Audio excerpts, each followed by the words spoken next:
Donald Trump committed felonies that allowed him to become President of the United States, but he can't be charged for those felonies because he is President of the United States.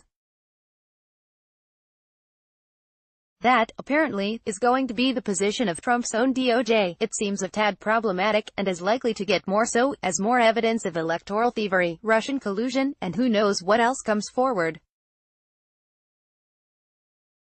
ETA, good summary from Ken White.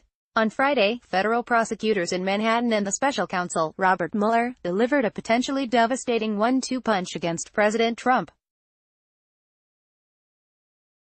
Coming late in the day, they made for a bracing end-of-the-week reading, calling on the court to impose a sentence of substantial imprisonment against Michael Cohen, the president's former personal attorney. Prosecutors in the Southern District of New York stated that Mr. Trump, the Trump Organization and the campaign were all directly involved in an illegal scheme to silence two women who claimed they had affairs with Mr. Trump.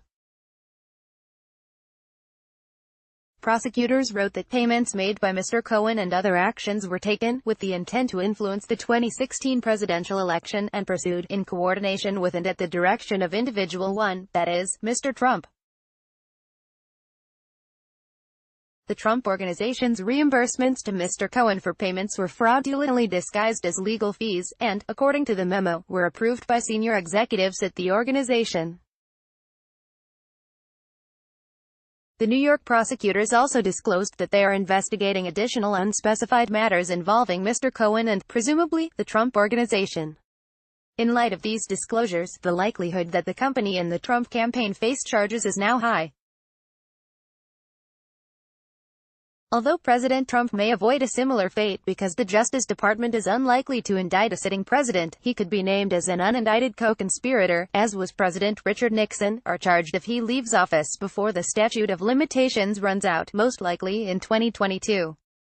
In crediting Mr. Cohen with providing substantial and significant efforts to assist the investigation, Mr. Mueller's separate sentencing memo details new evidence of collusion with Russia, including a previously unreported phone conversation in November 2015 between Mr. Cohen and an unnamed Russian who claimed to be a trusted person in Moscow.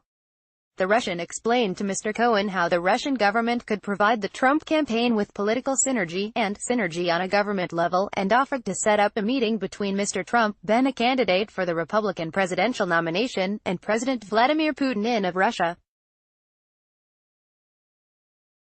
This newly disclosed conversation directly speaks to the question of collusion. The outreach was explicitly political and was focused on how each side would gain from a potential partnership.